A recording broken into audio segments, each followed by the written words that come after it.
Hello students. आज हम लोग oogenesis के बारे में देखेंगे। ये इसका प्रोसेस ऑफ oogenesis यानी कि ओवम फॉर्मेशन। तो oogenesis ये फीमेल रिप्रोडक्टिव ऑर्गन का एक इम्पॉर्टेंट मैकेनिज्म है और इसको हम लोग समझेंगे कि फीमेल गैमेट का फॉर्मेशन कैसे होता है। तो सबसे पहले oogenesis का मतलब क्या होता है? Formation of mature ovum is called oogenesis। ठीक है, पहले हम लोग इस प्रोसेस को समझ लेंगे और फिर हम ये डिफाइन करेंगे कि कैसे ये सारी प्रोसेस जो है कब से स्टार्ट होती है और कैसे क्या क्या इंपॉर्टेंस होता है। तो सबसे पहले देखो यहाँ पे एक बता दें कि फीमेल ओवरी के अंदर जो फीमेल ओवरी का जो फंक्शनल यूनिट होता है उसको हम लोग ओव्यूलिफेरस ट्यूब्यूल कहते हैं। और ओव्यूलिफेरस ट्यूब्यूल के अंदर ही ये फॉलिकुलाइजेशन होगा। तो यहाँ पे जो उसके अंदर बहुत सारे ऊगोनियल सेल्स होते हैं, तो आप कह सकते हैं कि इसके अंदर ऊगोनियल सेल्स हैं, ऊगोनिया। और फीमेल का ओवरी डिप्लॉयड है तो इसके ऊगोनियल सेल भी कैसे होंगे? डिप्लॉयड होंगे, 2n होंगे। अब ये ऊगोनियल सेल ये माइटोटिक डिवीजन करते हैं और माइटोटिक डिवीजन करेंगे तो इससे बनेगा primary oocyte. Primary oocyte, primary oocyte इसलिए बना क्योंकि ये सेल्स ये किस तरह का डिवीजन था? तो आप कहेंगे माइटोटिक डिवीजन। और माइटोटिक डिवीजन एक इक्वेटोरियल डिवीजन होता है जहाँ पे जो सेल्स अगर 2n है तो इससे 2n बनेंगी। तो यहाँ दो सेल बन गई 2n और ये दोनों कैसी, क्या नाम है इसका? Primary oocyte. ठीक है, अब ये जो प्राइमरी ऊसाइट है ये फीमेल के ओवरी के अंदर रहते हैं और फिर ये कुछ ग्रैनुलोसा सेल से एसोसिएट होकर प्राइमरी फॉलिकल्स बनाते हैं। अब ये जो प्राइमरी ऊसाइट्स है इसी का थोड़ा ग्रोथ होता है, ये अपने आप को ग्रो कराती हैं। ऐसा देखो स्टूडेंट इसलिए होता है कि जब भी कोई सेल आगे रिडक्शनल डिवीजन में जाती है तो रिडक्शनल डिवीजन के पहले अपने आप को ग्रोथ कराना होता है, क्योंकि उसके अंदर बहुत सारे एंजाइम की ज़रूरत होती है। क्योंकि वो रिडक्शनल डिवीजन में जा रही है, ग्रोथ कराना पड़ता है। क्योंकि रिडक्शनल डिवीजन या मियोटिक डिवीजन एक कॉम्प्लेक्स डिवीजन है जिसके अंदर बहुत सारे एंजाइम्स की ज़रूरत पड़ती है। तो सेल यहाँ पे ग्रो करके क्या बना ली? Mature primary oocyte. Mature primary oocyte. ठीक है, ये भी 2n है क्योंकि यहाँ पे कोई डिवीजन नहीं हुआ, सेल का केवल ग्रोथ हुआ है। अब सेल तैयार हो गई रिडक्शनल डिवीजन करने के लिए। सेल यहाँ पे अब डिवाइड करेगी किस प्रोसेस से? तो आप कहोगे मियोटिक, मियोटिक डिवीजन से। तो मियोटिक का पहला फेज को क्या कहेंगे? Meiotic first division. और मियोटिक फर्स्ट डिवीजन होगा तो यहाँ पे ये दो सेल बनते हैं, एक सेल बड़े सा बना और साथ सॉरी मियोटिक डिवीजन है तो ये हैप्लॉइड बनेंगे सेल, क्योंकि यहाँ पे रिडक्शनल डिवीजन होता है। ठीक है, और फिर यहाँ पे एक छोटा सा दूसरा सेल बना, ये पोलर बॉडी होता है, इसको कहते हैं फर्स्ट पोलर बॉडी। अब पोलर बॉडी क्या है? देखो पोलर बॉडी बेसिकली इनर्ट मास है जो मियोटिक का जो अनइक्वल डिवीजन की वजह से होता है। ऐसा इसलिए कि ये जो क्रोमैटिन मटेरियल्स को हाफ क्रोमैटिन मटेरियल को लेकर कंडेंस कर लेते हैं और सेल से अलग हो जाते हैं, जिससे कि क्रोमोसोम नंबर हाफ हो जाता है। और ये जो अब सेल बच गया जिसमें क्रोमोसोम नंबर हाफ है, इसको अब हम लोग क्या कहेंगे? Secondary oocyte. Secondary oocyte. ठीक है, अब ये सेकेंडरी ऊसाइट है ये और ये एक बन गया था पोलर बॉडी। इसमें फिर अगर मियोटिक सेकेंड डिवीजन होगा जो कि फर्टिलाइजेशन के बाद होता है, अभी उस आगे प्रोसेस को बताते हैं। Meiotic second just like mitotic होता है। तो अगर ये एन सेल है तो इससे भी क्या बनेंगे? एन बनेंगे। ये जो एन बना ये फंक्शनल एग होगा जिसको हम लोग ओवम कहेंगे, एग या ओवम। और ये जो छोटा सा बन गया ये सेकंड पोलर बॉडी होगा। ठीक है, और ये जो फर्स्ट पोलर बॉडी था ये भी, इसके अंदर भी मियोटिक सेकेंड डिवीजन होगा। तो यहाँ पे एक और पोलर बॉडी बनेगी, इससे भी पोलर बॉडी बनेगी। इसका नाम है थर्ड पोलर बॉडी और इसका नाम है फोर्थ पोलर बॉडी। तो इस तरह से देखो एक फंक्शनल एग बनाने में कितने पोलर बॉडी उसके साथ बन रहे हैं? तो आप कहेंगे 3 पोलर बॉडी, क्योंकि फर्स्ट वाला डिवाइड कर गया था तो ये दो बने थे, बाकी एक ये बन गया। तो इस तरह से 3 पोलर बॉडी बने। तो इस पूरे प्रोसेस को अगर फिर से ध्यान से देखो तो ऊगोनिया जो फीमेल ओवरी में रहती है वो माइटोटिक डिवीजन करके बनाती है प्राइमरी ऊसाइट्स, और प्राइमरी ऊसाइट्स का ग्रोथ होता है तो बन जाता है मैच्योर प्राइमरी ऊसाइट्स। और मैच्योर प्राइमरी ऊसाइट्स फिर इसमें मियोटिक फर्स्ट डिवीजन होता है तो इससे बन जाता है हैप्लॉइड सेकेंडरी oocytes, और एक बन जाते हैं first polar body. First polar body अगर डिवाइड करता है मियोटिक सेकेंड से तो थर्ड और फोर्थ पोलर बॉडी बन जाते हैं, और ये जो सेकेंडरी oocyte है इसमें मियोटिक सेकेंड डिवीजन होगा तो एक फंक्शनल एग और सेकेंड पोलर बॉडी बन जाएंगे। तो इस तरह से एक फंक्शनल एग बनाने के लिए एक सेकेंडरी oocyte चाहिए, या आप कह सकते हैं एक मैच्योर प्राइमरी oocyte चाहिए, क्योंकि इससे एक ही फंक्शनल एग बन रहा है, बाकी क्या इधर बन रहा है, पोलर बॉडी।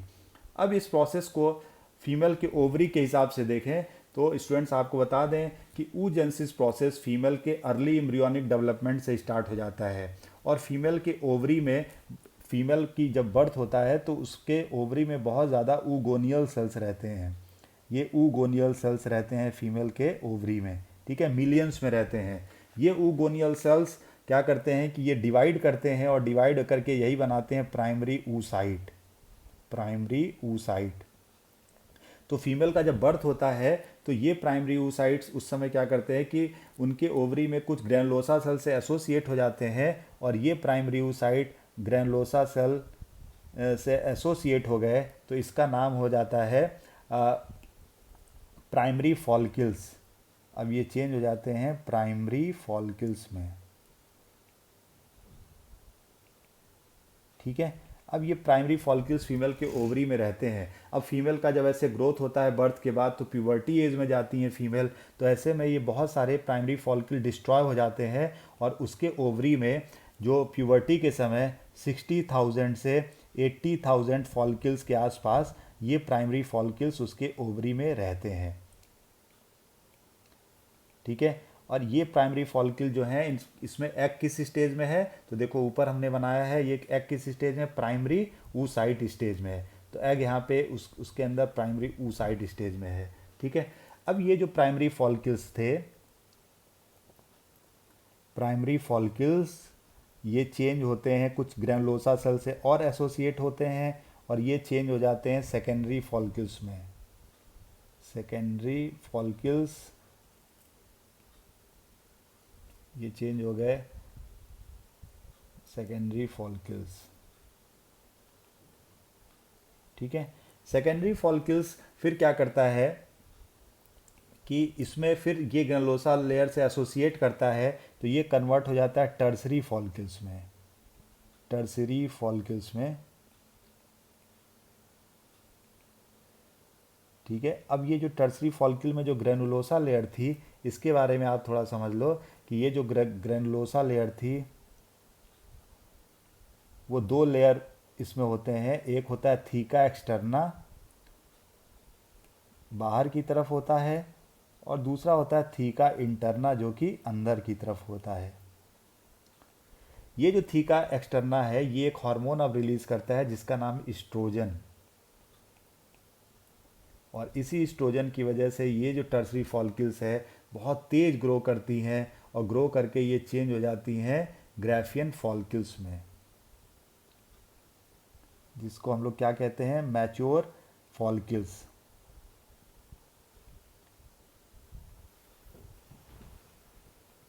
ठीक है। तो यहाँ पे ग्राफियन फॉलिकल बना, लेकिन इस टर्सरी फॉलिकल के अंदर एक और चेंजेज आते हैं। ये जो टर्सरी फॉलिकल्स था इसके अंदर जो प्राइमरी oocyte था ये अभी फिर रिडक्शनल डिवीजन करता है, यहाँ पे रिडक्शनल फर्स्ट डिवीजन, और रिडक्शनल फर्स्ट डिवीजन करेगा यानी मियोटिक फर्स्ट डिवीजन।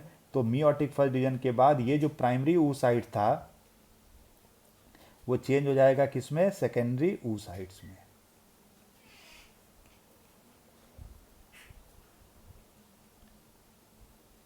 ठीक है। तो यही ग्राफियन फॉलिकल्स के अंदर जो प्राइमरी oocyte सब किस में है, तो आप कहेंगे सेकेंडरी oocyte। तो फिर समझ लो कि इसी ग्राफियन फॉलिकल्स के अंदर